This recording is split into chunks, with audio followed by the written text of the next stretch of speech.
네, 안녕하세요. 오늘은 제10강 신학의 기능에 대해서 또 같이 나누어 보려 합니다. 페이지 154페이지입니다. 155페이지로 넘어가서 첫 번째 줄 독일 신학자 펠만에 대해서 이야기를 합니다. 펠만이 굉장히 교의학으로 유명한 아주 짧으면서도 아주 명료하게 조직 신학을 정리한 그런 분이죠. 그런 사람이죠. 그래서 이제 독일 같은 경우에는 교과서로 신학 교과서로 펠만의 책을 많이 씁니다. 제 기본 중에 기본이다. 누구나 다 동의할 수 있을 만한 그런 또 중요한 핵심들을 짚는 그런 사람인데요. 쭉 간단하게 그냥 한번 읽어보겠습니다. 하나씩 하나씩 짚어나갈 텐데요. 첫 번째로는 세 번째 줄 교회적 실존적 기능이 신학의 첫 번째로 있고, 자, 두 번째 재생적 기능, 자, 세 번째 생산적 기능, 그리고 네 번째 합리적 기능이 있다라고 이야기합니다. 하나씩 알아보겠습니다. 156페이지. 자, 첫 번째 줄 신학의 교회적 실존적 기능인데요. 읽어보면 신학은 교회 안에서 교회에 의해서 수행되는 교회의 한 기능이다 이야기합니다. 그렇죠. 교회 안에서 교회에 의해서 신학은 수행이 되어야 되죠. 두 줄 더 내려가서 가운데 신학은 신앙으로부터 신앙에 이르는 길이다라고 로마서에서 이야기합니다. 한 줄 더 내려가서 17세기 네덜란드 개혁 신학자이며 언약 신학의 집대성자인 요한네스 콕세이우스는 신학하는 사람을 신학자를 다음과 같이 정의합니다. 읽어보겠습니다. 신학자는 하나님에 관하여 말하되 하나님으로부터 하나님 앞에서 하나님의 영광을 향하여 말하는 자이다. 라고 이야기합니다. 밑에서 세 번째 줄 보면 교의학적 사고는 단지 신앙에 관한 사고가 아니라 신앙 안에서 하는 신앙에 의한 사고입니다. 그래서 신학 작업은 기도 없이는 불가능하고 오직 신앙의 행위로만 가능합니다. 라고 이렇게 이야기합니다. 아주 중요한 이야기죠.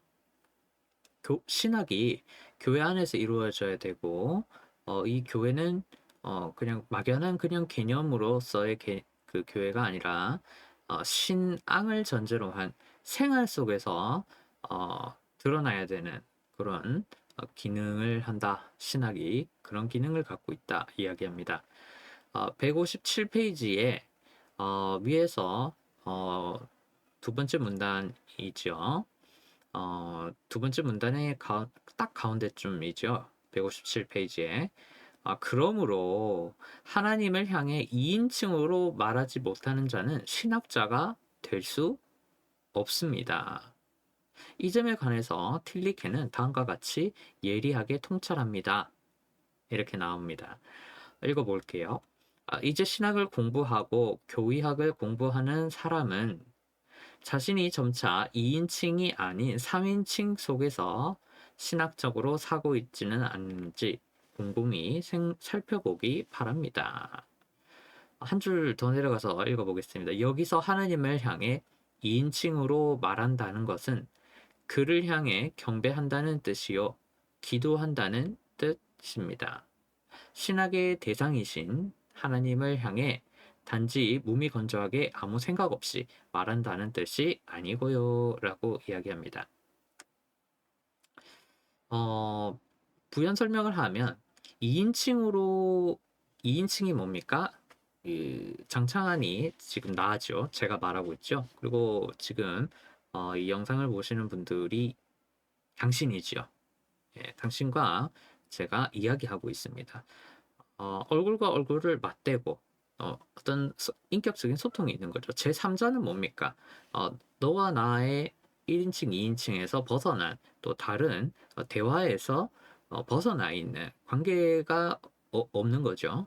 관계가 없는 1, 2인칭에 비하면 관계가 없는 아, 상대적인 관점에서 또 완전 따로 있는 그런 존재를 이야기합니다. 그래서 신학은 반드시 2인칭으로 되어야 합니다. 예를 들어서 이런 책 같은 것을 읽다가도 이것이 맞나 그렇지 않나 생각을 하게 되는데요. 사실 그것은 옳은 신학을 하는 방법이 아닙니다. 이게 얘가 이렇게 말했구나 판단할 수 있지만 사실 그것은 정확하게 엄밀하게 말하면 신학이 아닙니다. 그 어떤 책을 서적을 읽었을 때의 큐티 책도 마찬가지죠. 그것이 그렇구나.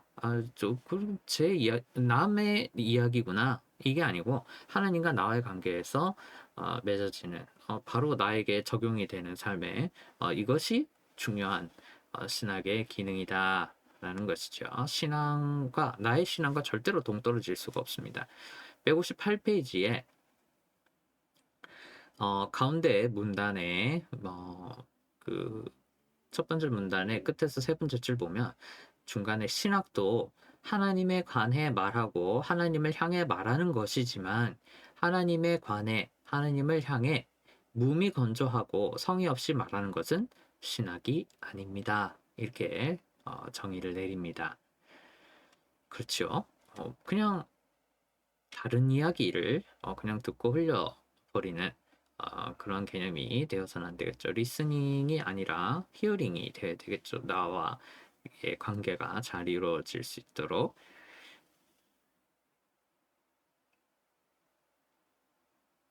자, 158페이지에 두 번째 문단의 위에서 세 번째 줄을 보겠습니다. 세 번째 줄, 우리가 그분께 이끌려 그분께 붙잡혀서 말하게 될 때 하나님에 관해 하나님을 향해 2인칭으로 온당하게 말할 수 있게 됩니다. 하나님은 우리의 신학의 대상이시지만 단순한 대상이 아니라 동시에 신학의 주체도 되시기 때문입니다. 중요한 이야기입니다. 학문의 주체와 대상이 동일하다는 것은 다른 학문과 비교할 때 오직 신학만의 가지는 독특한 특성입니다. 그렇죠? 왜냐하면 하나님에 의해서 신앙을 하게 되고 하나님에 관해 알려면 성령의 인도를 받아야 됩니다. 그렇기 때문에 하나님에 의해 하나님에 대해 말하게 되는 하나님을 향해 말하게 되는 것이죠. 하나님에 의하지 않고서는 신학이라는 걸 할 수가 없습니다. 이것이 다른 학문과 구별되는 아주 중요한 우리 신학의 차이점이고 중요한 바입니다. 159페이지에 가운데 문단의 위쪽으로 좀 더 올라가면 첫 번째 문단의 맨 끝에 두 번째 줄 보겠습니다.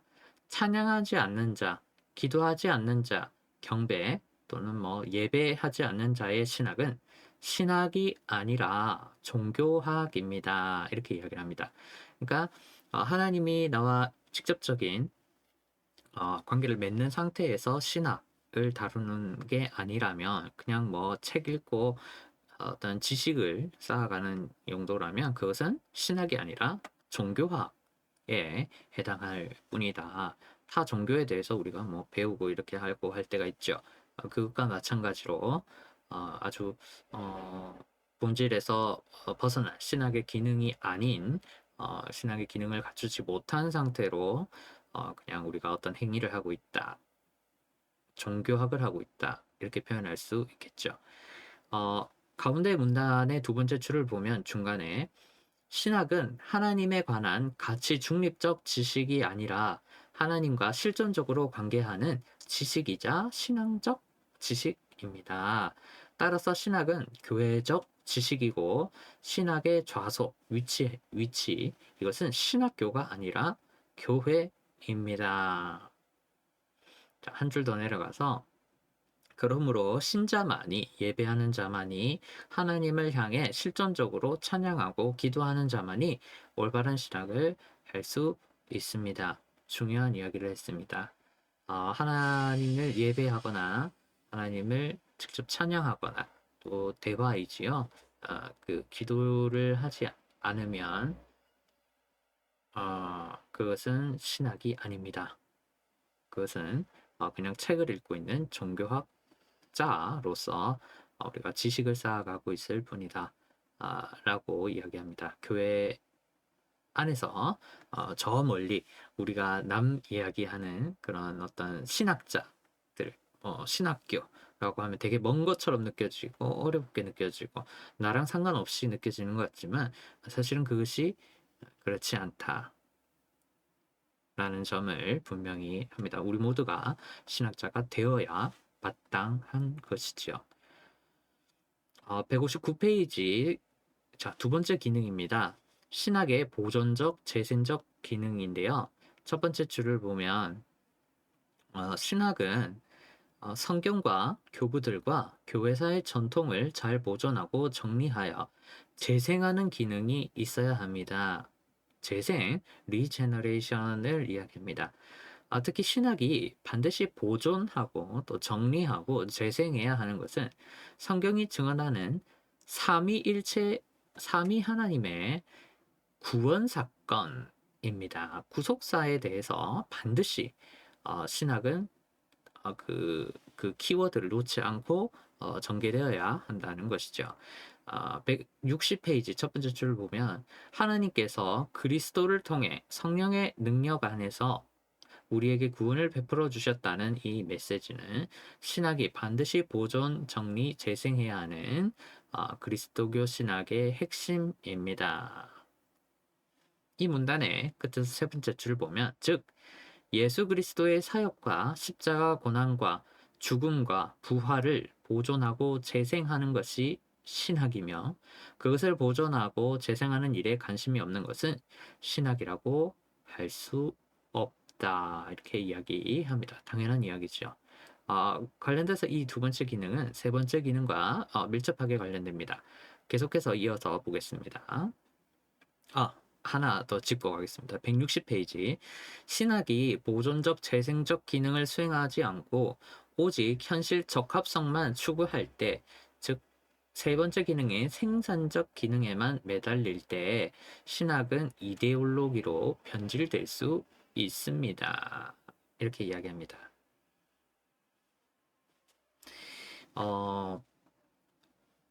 쭉 넘어가는데요. 161페이지. 신학의 생산적 기능입니다.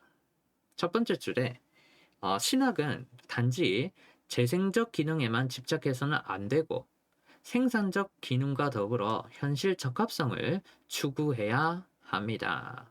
한 칸 더 내려가서요. 재생적 기능만을 담당하려 하는 신학은 단지 전통적 교리를 요약하고 반복할 뿐 그것을 새롭게 해석하고 적용하는 데에는 아무 관심이 없습니다. 신학이 생산적 기능을 거부하면 비현실적이 되면서 현실 적합성을 상실합니다. 밑에서 161페이지 밑에서 두 번째. 바로 여기서 신학의 생산적 기능의 중요성과 불가피성이 드러납니다. 그러므로 신학은 개별 교리와 현실 간의 상관성 및 적용의 문제를 해석학적으로 철저히 해명해야 합니다. 중요한 말을 하는데요. 거기 보면 알트하우스가 이렇게 말했다고 하죠. 조직 신학은 이렇게 말합니다. 기독교의 진리를 그러니까 우리가 그동안 그 성경에서 다루는 예수 그리스도의 구속 사역을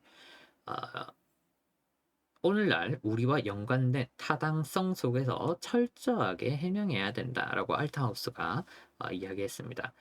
맞는 말인데요. 좀 더 읽어보겠습니다. 제목이 생산적 기능은 재생적 기능과의 상관성 속에서 추구해야 한다.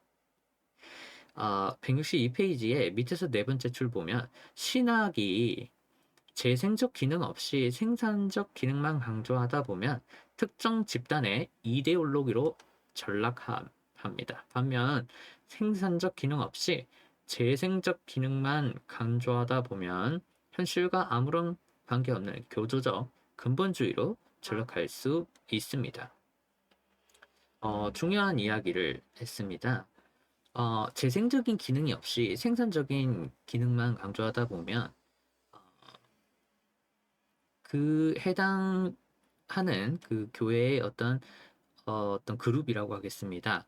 그 어떤 그룹에 이데올로기로 전락해 버립니다. 그 집단이 추구하는 바를 자꾸 기존에 있던 것을 통해서 그쪽 방향으로만 계속 설명하고 이게 옳다 그르다의 문제로 보통 끌고 갑니다.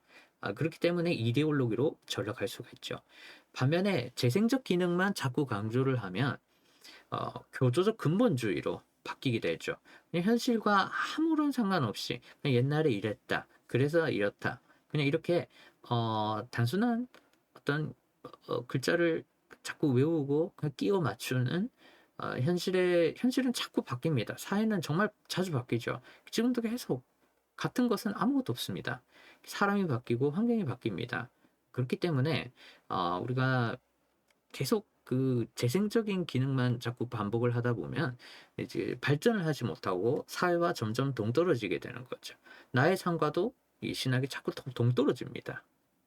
그런 이 두 가지의 어떤 형편이 있다. 그래서 생산적 기능, 재생적 기능 두 개가 같이 공존해 나가는 것이 필요하다. 이야기를 합니다. 그래서 163페이지를 보면 첫 번째 줄. 그래서 헤르만 바빙크는 신학은 보수적이면서 동시에 진보적인 학문이라고 예리하게 통찰했습니다. 아래줄 내려가서 신학은 성경이 기록하고 증언하는 삼위 하나님의 구원 사건을 보존하고 재생한다는 관점에서 보수적이죠. 그렇습니다. 하지만 우리가 속한 현실에서 삼위 하나님의 구원 사건에 의거해서 교회와 세상을 어떻게 변화시키고 변혁할지 연구해야 된다는 점에서는 진보적인 학문이 되겠죠. 그러니까 이 두 가지가 항상 같이 가야 된다.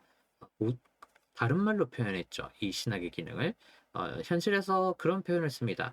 재생적이다는 신학에 관해 할 때 우리가 교회에서도 재생적이다는 말은 조금 와닿지가 않죠. 생산적인 기능을 갖고 있다. 이것도 좀 와닿지가 않습니다. 그래서 이걸 쉽게 이야기를 하면 신학은 보수적이기도 하고 또 진보적이기도 합니다. 그렇죠? 구원 사건은 계속 우리가 보수적으로 갖고 가야 되고 또 현실에 어떤 바뀌는 상황에 대해서 적용을 할 때에는 우리가 가지고 있던 것을 바꿔서 이것을 아주 어떨 때는 또 굉장히 파격적으로 또 천천히 점진적으로 또 어떨 때는 파격적으로 급진적으로 또 뭔가 바꾸고 따라가야 되고 또 선도해야 되는 그런 부분이 있죠. 그 이야기를 신학은 보수적이면서 또한 진보적인 학문이다. 이렇게 이야기를 간단하게 정리합니다. 쭉 읽어보면 똑같은 이야기가 계속 나오는데요. 164페이지의 맨 아랫줄에 밑에서 네 번째 줄을 보면 그러므로 재생적 기능과 생산적 기능 중 하나만을 선택하는 구를 범하면 안 되겠다. 이론이 먼저냐, 실천이 먼저냐, 신앙 고백이 먼저냐, 아니면 삶의 실천이 먼저냐. 이것을 막 양자택일로 몰아가는 것은 진짜 개혁신학이 아니다. 바빙크가 말한 것과 또 우리 개혁신학자들이 이야기하는 것과 완전히 상반된 그런 전제를 가지고 신학을 대하는 것이다. 개혁신학이 아니다라고 분명하게 이야기합니다. 딱 정리를 해주죠. 맨 마지막 줄. 개혁신학은 신학과 삶의 종합을 추구합니다. 이렇게 이야기를 합니다. 165페이지에 관련된 신학의 이 두 가지를 잘 조합해야 되는데 이 기능을 이렇게 이야기를 합니다. 165페이지 제목 그렇게 고백하는 자는 그렇게 살아야 한다. 고백과 삶은 일치해야 합니다. 결론적으로 우리가 예수 그리스도에 대해서 이제 계속 전통적으로 보수적으로 갖고 있는 것들을 그대로 유지하면서 현실에 맞게 이렇게 계속 그것을 적용하고 또 바꾸어 나가야 하는데요. 발전시켜 나가야 된다고 할까요? 계속 우리가 늘 말하죠. 개혁 신학은 계속 개혁되어야 합니다. 현장에 맞게, 현실에 맞게. 그래서 그것을 다 포괄할 수 있는 일반 성도들에게 할 수 있는 가장 간단한 말. 고백과 삶은 항상 일치해야 됩니다. 그러면 이 신학이 이 두 가지가 잘 조합이 되어서 여러분의 삶에서 또 저의 삶에서 이끌어져 나가고 있는 것이죠. 읽어보겠습니다. 165페이지 첫 번째 줄. 고백과 삶을 일치해야 합니다. 고백 따로, 삶 따로라는 식의 태도는 심각한 문제가 있습니다. 복음서의 서기관과 바리새인들이 바로 그렇게 이중적인 태도로 살았던 사람입니다. 예수님도 말씀하셨죠. 아래 문장에. 저자들이 하는 말은 좋은 말이고 듣고 지켜야 하지만 저자들이 하는 행동은 본받지 말아야 한다. 마태복음에서 말씀하셨습니다. 예수님께서 이렇게 말씀하신 마당에 우리가 그들과 똑같은 부류의 인간이 되면 안 되지 않겠습니다. 그래서 재생적 기능과 생산적 기능 둘 다 필요하다는 것입니다. 그러니까 고백과 삶은 항상 일치해야 됩니다. 그러면 잘 신학을 하고 있는 것이다. 보수적인 부분, 이제 또 진보적인 부분 이렇게 잘 맞춰가고 있는 것입니다. 조금 더 쉽게 166페이지 165페이지 끝에 부분부터 보겠습니다. 예수의 부활을 믿고 그 부활하신 예수를 뒤따른다면 우리 삶과 생활 속에서도 부활의 의미와 역사가 드러나야 합니다. 좋은 예이죠. 우리 곁에서 쓰러져 가는 사람들이 우리로 인해 회복되고 용기를 잃었던 사람들이 용기를 얻고 절망하던 사람이 삶의 의미를 찾고 내가 부활을 경험했습니다. 라고 하는 그런 고백이 나와야 합니다. 그것이 이 신학의 이 두 가지 기능을 잘 하고 있는 것이다. 이렇게 이야기를 합니다. 마지막으로 신학의 합리적 학문적 기능입니다. 166페이지 밑에 맨 아래 문단의 첫 번째 줄인데요. 신학의 합리적 학문적 기능은 신학의 이해 가능성과 관련해 대단히 중요합니다. 신학은 우리가 계시를 하나님으로부터 받습니다. 하지만 우리가 지금도 마찬가지죠. 저도 그렇고 여러분도 결국은 인간이 이해해야 합니다. 다 이해할 수는 없지만 이해를 전제로 신학이 가능하지요. 인간이기 때문에 인간에게 이해가 되어야 그 신학이 이루어집니다. 성취된다고 할까요? 네, 읽어보겠습니다. 166페이지 또 아래 문단의 위에서 두 번째 줄. 신학이 아무리 하나님의 계시와 그것을 믿는 우리의 신앙에서 출발하는 학문이라 해도 가능한 한 이해될 수 있는 방식으로, 즉 합리적이고 학문적인 방식으로 논증되고 설명되고 서술되어야 합니다. 그래서 교부 안셀무스는 신학이 무엇이다? 이해를 추구하는 신앙이다 라는 말을 하기도 했습니다. 또 루터도 이런 말을 했다고 합니다. 확실성, 합리성을 제거해보라. 그리하면 그리스도교 자체를 제거해버리는 것이다. 합리적이라는 거죠, 신학이. 그 이야기를 합니다.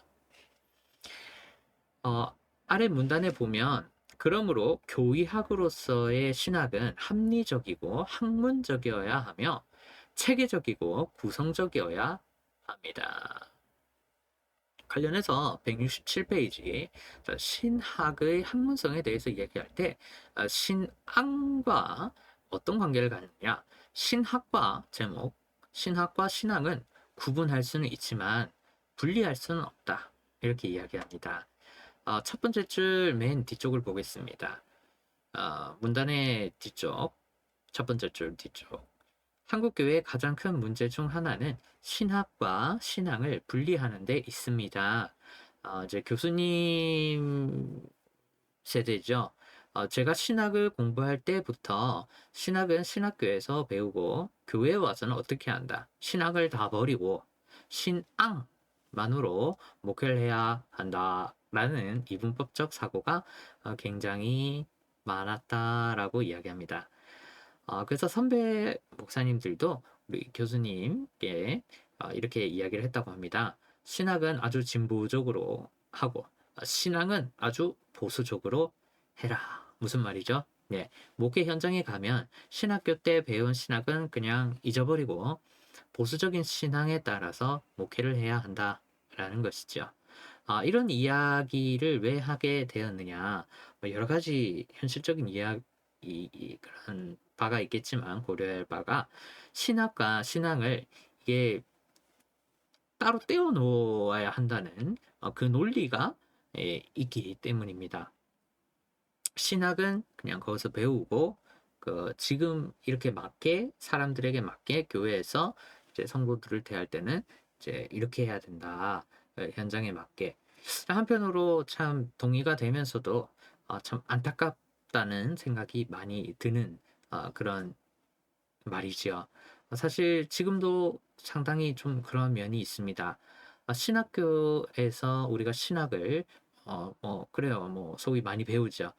지금도 해야 되지만 하지만 그것이 사실 목회 현장에 와서 일선 목사들이 그것을 적용하고 사용하기란 굉장히 어렵습니다.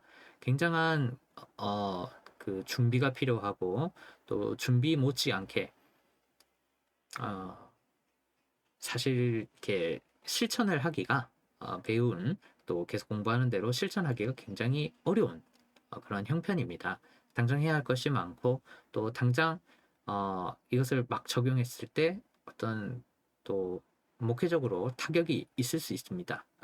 그래서 이것을 뭐 다 참 어떤 말인지 느낌이 오면서도 또 그렇게 되어서는 안 되는데 왜냐하면 그렇게 자꾸 신학과 신앙을 자꾸 분리해서 목회를 하다 보면 아, 결국에는 피해보는 것은 목사 자신과 또 성도들입니다.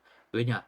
올바르게 하나님에 대해서 이제 신앙을 하지 못하기 때문에 바른 우리가 2000년 동안 그동안 쌓아온 모든 집합체가 신학인데 이제 그것에 대해서 다 버리고 또 지금 어떨 때는 교조적으로 막 이야기를 해야 할 그런 것들을 좋아하는 성도들이 많고 목소리가 높다면 거기에 맞춰가는 수밖에 없고 또 한편으로 현장에서 또 어떤 문제가 생겼을 때 목사님 지금 이런 어떤 사건이 터졌을 때 이건 어떻게 해야 됩니까? 이거 이런 거 아닙니까? 이런 식으로 또 목소리가 센 그 바들이 나오면 또 그거에 맞춰서 또 어느 정도 할 수밖에 없는 그런 것이 참 서글프기도 합니다. 하지만 그런 부분들 다 이야기한 그런 신학의 합리적인 그런 부분을 반드시 기억하면서 우리 신학을 먼저 잘 배우고 또 그 다음에 그것을 잘 자신에게 늘 적용하려고 하는 그런 모습이 있어야겠습니다. 너무 교과서적인 답변이죠. 168페이지에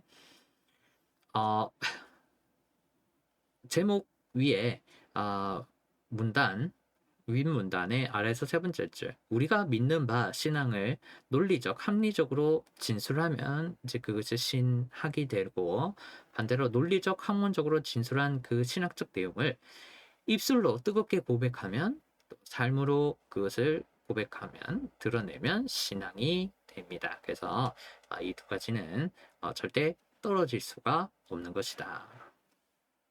이야기를 합니다. 쭉 그냥 읽어볼 수 있는데요. 170페이지로 넘어가겠습니다.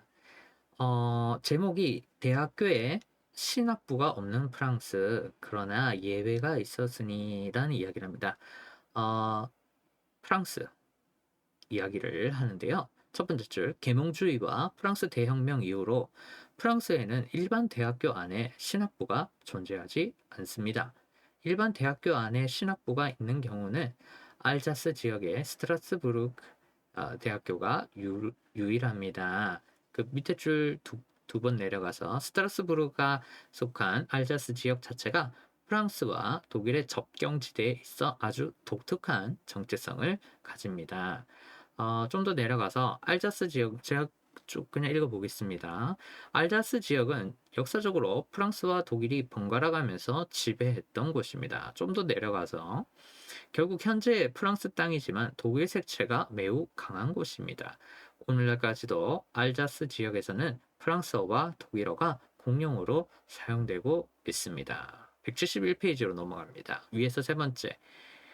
슈바이처가 바로 이 알자스 지역 사람입니다. 사실 대다수는 그렇죠. 슈바이처를 인도주의 또 의사, 아프리카 뭐 이런 걸로 알고 있죠. 그런데 이 슈바이처는 아까 이야기한 스트라스부르크 대학의 신약 성서학 교수였습니다. 그래서 쭉 뭐 바울 또 역사적 예수에 관한 글도 쓰고 쭉 내려가서 칸트 철학의 대가이기도 하고 또 뛰어난 오르간 연주자이기도 하다. 또 관련해서 뭐 어떤 책도 많이 썼고요. 172페이지 중요합니다. 그의 자서전이 위에서 네 번째 줄 나의 생애와 사상을 보면 프랑스어로 이야기할 때와 독일어로 이야기할 때의 느낌 차이를 흥미롭게 묘사하고 있습니다. 프랑스어로 말할 때는 마치 아주 잘 정돈되고 아름답게 가꾸어진 프랑스식 정원을 거니는 느낌이고 독일어로 말할 때는 울창하고 웅장한 숲속을 거니는 느낌이라고 말합니다. 그러니까 이 슈발처가 뭐죠? 학문적으로 대단한 사람이었다는 거죠. 학문의 경계도 굉장히 다양하게 이 스펙트럼이 넓고 언어도 대단하고 언어도 스펙트럼이 그 신약 성서학 교수였고 뭐 의사이고 아프리카까지 직접 가고 뭐 현장과 신학 이것을 뭐 아주 뭐 다 다룬 사람인데 이 사람이 프랑스에서 다 프랑스가 그때 안 된다고 할 때 신약 그 성서학은 이것은 학문이 아니다라고 말할 때 이런 훌륭한 사람이 성경의 성서학의 성경학의 학문성을 드러내는 이런 걸출한 인물이 있었다라는 예시를 교수님이 들어줍니다. 쭉 그냥 읽어보면 됩니다.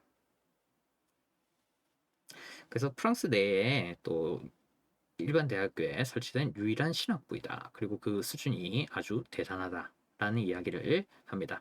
성경이 아주 성경학이 대단하다.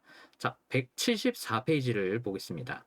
전제로부터 출발하니 학문이 아니라는 공격은 부당하다. 읽어보겠습니다. 이게 무슨 말인가? 첫 번째 줄. 신학은 계시와 신앙을 전제로 구축된 체계가 맞죠? 성경, 계시, 맞죠? 그리고 신앙을 전제로 구축된 게 신학입니다. 틀린 지적 아닙니다. 신학에는 전제가 있습니다. 그러나 전제로부터 출발하니까 학문이 아니다 라는 이 말은 사실 틀렸죠. 읽어보겠습니다. 철학은 전제가 없습니까? 법학은 전제가 없습니까? 경제학은 전제가 없습니까? 심리학은 또 전제가 없습니까? 모든 학문엔 전제가 있죠. 관련하여서 교수님이 딱 지적을 합니다. 가장 합리적인 학문이라고 불리는 수학. 세상의 모든 학문은 수학에서 시작합니다. 언어학도 사실은 수학에서 시작합니다. 수학 또 그리고 그 확률, 통계가 우리 세상을 이루고 있는 근본이죠. 자, 이 수학도 무전제가 아닙니다. 수학이 성립하려면 우리가 그런 거 있죠. 수학을 조금 해보신 분들 잘 아실 겁니다. 수학에는 어떤 명제라는 게 있습니다. 그 명제가 성립하려면 약속이 있어야 됩니다. 어떤 약속. 세상은 이렇게 이루어져 있다. 원은 360도다.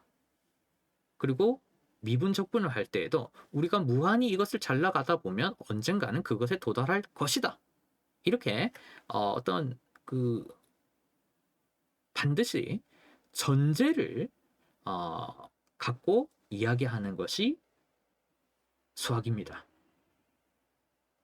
그렇기 때문에 수학마저도 전제가 있을진데 다른 어떤 인문학, 경제학, 어떤 이론을 살펴보십시오. 전부 다 전제가 있습니다. 인간은 이러한 존재다. 이것은 이거다. 이런 전제가 있습니다. 가장 대표적인 게 175페이지에 나오는데요. 신학이 아까 전에도 조금 이야기했던 바입니다. 일반 학문과 완전히 다르죠. 일반 학문은 무엇을 전제하고 있죠? 예, 학문의 주체와 대상을 다르게 보통 봅니다. 그렇죠? 이 전제를 그동안 반드시 다 갖고 있었습니다. 모든 학문이. 읽어보겠습니다. 제목, 신학은 근대 이성 철학의 주객 도식에 따른 인식론을 거부한다. 위에서 6번째 줄. 학문의 주체와 대상이 같다는 것, 이것이 바로 다른 학문과 구별되는 신학만의 독특한 성격입니다. 예를 들어 법학의 경우 학문의 주체는 법학자이고 학문의 대상은 법학입니다. 그러나 신학이라는 학문에서는 이런 주객 도식이 애초부터 해체되어 있죠. 삼위일체 하나님은 신학의 주체이면서 동시에 신학의 대상이 됩니다. 밑에 두 줄 내려가세요. 끝에. 포스트 모더니즘 계열 사상가들은 이 주객 도식을 비판하고 그것의 해체를 주장하면서 주객 합의를 주장합니다. 동양신학 동양의 학문에서 보통 이 합일의 개념이 굉장히 많죠. 뭐 인도 포함을 해서 중국, 우리도 마찬가지고 합일의 개념이 굉장히 많습니다. 이처럼 포스트 모더니즘이 근대 이성주의 인식론의 주객 도식을 비판하고 해체를 주장하기 훨씬 이전부터, 그리고 그리스도교 신학은 주객 도식이라는 이분법적 분리의 사고를 이미 넘어선 상태로 계속 우리는 이 논리를 전개해 왔다라는 것이죠.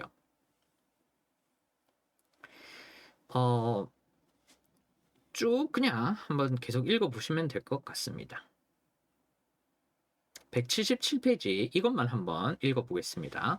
왜 신학이 뛰어난 학문인가? 위에서 177페이지 두 번째 줄, 고대로부터 중세를 거쳐 오늘날에 이르기까지 신학 안에서는 주체와 객체의 합일에 관한 깊은 사유가 형성되고 성찰되고 통찰되어 왔습니다.